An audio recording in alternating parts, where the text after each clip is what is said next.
بسم اللہ الرحمن الرحیم۔ السلام علیکم ورحمۃ اللہ وبرکاتہ۔ ناظرین، تہجد کی نماز نبی کریم صلی اللہ علیہ وآلہ وسلم پر فرض تھی، جبکہ امت کے لیے نفل ہے۔ تہجد کی نماز پڑھنے اور زیادہ سجدے کرنے کا کتنا ثواب ہے، جاننے کے لیے ویڈیو مکمل دیکھیں۔ حضرت حمید بن عبد الرحمن سے منقول ہے، رسول اللہ صلی اللہ علیہ وآلہ وسلم نے فرمایا، فرض نماز کے بعد افضل نماز رات کی نماز تہجد ہے، اور رمضان المبارک کے بعد افضل روزے محرم کے ہیں۔ حضرت ربیعہ بن کعب اسلمہ رضی اللہ تعالیٰ عنہ کہتے ہیں کہ میں رسول اللہ صلی اللہ علیہ وآلہ وسلم کے ساتھ رات گزارتا تھا۔ آپ صلی اللہ علیہ وآلہ وسلم کو وضو کا پانی اور دیگر ضروریات پیش کرتا تھا۔ ایک بار آپ نے فرمایا، مانگو۔ میں نے عرض کیا، جنت میں آپ کی رفاقت کا سائل ہوں۔ فرمایا، کوئی دوسری چیز؟ میں نے عرض کیا، بس یہی ہے۔ آپ صلی اللہ علیہ وآلہ وسلم نے فرمایا، تو اپنے اس مطلب کے لیے کثرت سجود سے میری مدد کر۔ جناب عاصم بن حمید کہتے ہیں کہ میں نے حضرت عائشہ رضی اللہ تعالیٰ عنہ سے سوال کیا کہ رسول اللہ صلی اللہ علیہ وآلہ وسلم اپنا قیام اللیل تہجد کس چیز سے شروع فرمایا کرتے تھے؟ انہوں نے کہا، تم نے مجھ سے وہ بات پوچھی ہے جو تم سے پہلے کسی نے نہیں پوچھی۔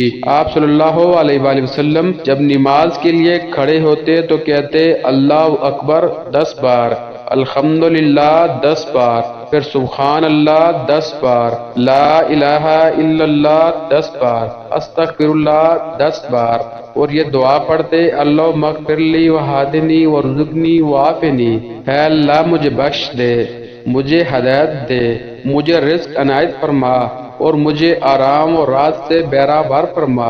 اور آپ صلی اللہ علیہ وآلہ وسلم قیامت کے روز میدان حشر میں کھڑے ہونے کی تنگی سے پناہ مانگتے تھے۔ حضرت ابو ہریرہ رضی اللہ تعالیٰ عنہ سے روایت ہے، نبی کریم صلی اللہ علیہ وآلہ وسلم نے فرمایا، جب آدمی رات کو جاگے اور اپنی بیوی کو بھی جگائے، پھر وہ دونوں 2 رکعت نماز پڑھیں تو ان کے نام اللہ کا بہت زیادہ ذکر کرنے والے مردوں اور بہت زیادہ ذکر کرنے والی عورتوں میں لکھ دیے جاتے ہیں۔ ایک حدیث میں حضرت ابو ہریرہ رضی اللہ تعالیٰ عنہ روایت کرتے ہیں کہ رسول اللہ صلی اللہ علیہ وآلہ وسلم نے فرمایا، اللہ تعالیٰ اس مرد پر رحمت فرمائے جس نے رات کو جاگ کر نماز پڑھی اور اپنی بیوی کو جگایا تو اس نے بھی نماز پڑھی، اور اگر عورت نے جاگنے سے انکار کیا تو اس مرد نے اس کے چہرے پر پانی کے چھینٹے مارے۔ اسی طرح آپ صلی اللہ علیہ وآلہ وسلم نے فرمایا، اللہ تعالیٰ اس عورت پر رحم فرمائے جس نے رات کو جاگ کر نماز پڑھی اور اپنے خامن کو جگایا تو اس نے بھی نماز پڑھی۔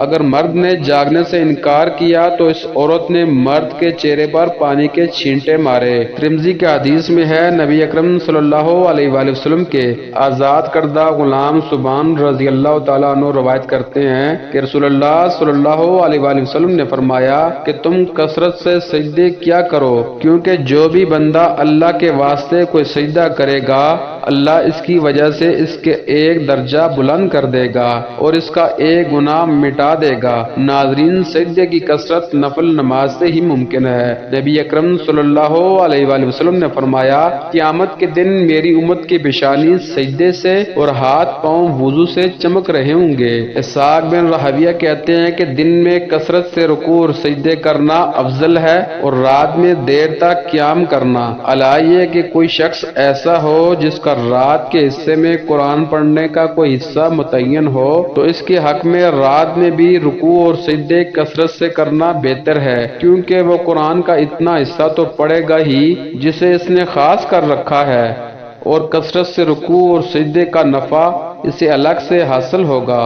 حضرت عائشہ رضی اللہ تعالیٰ عنہ روایت کرتی ہیں، رسول اللہ صلی اللہ علیہ وآلہ وسلم جب کوئی نماز شروع فرما لیتے تو مناسب سمجھتے تھے کہ اسے ہمیشہ پڑھا کریں، اور اگر کبھی نیند یا بیماری یا کوئی تکلیف رات کی نماز سے رکاوٹ بن جاتی تو دن کو بجائے 11 کے 12 رکعات پڑھ لیتے۔ اور مجھے علم نہیں کہ رسول اللہ صلی اللہ علیہ وآلہ وسلم نے کبھی ایک رات میں پورا قرآن پڑھا ہو یا کبھی صبح تک ساری نماز پڑھتے رہے ہوں، یا رمضان المبارک کے علاوہ کبھی پورا مہینہ روزے رکھے ہوں۔ اللہ تعالی ہمیں سنت پر چلنے کی توفیق عطا فرمائے، زیادہ سے زیادہ سجدے اور نفلی عبادت کی اللہ پاک توفیق عطا فرمائے۔ ویڈیو اچھی لگے تو لائک کر دیں، چینل کو سبسکرائب کر دیں اور ساتھ میں لگا بیل آئیکن کا بٹن دبا دیں۔ جزاک اللہ۔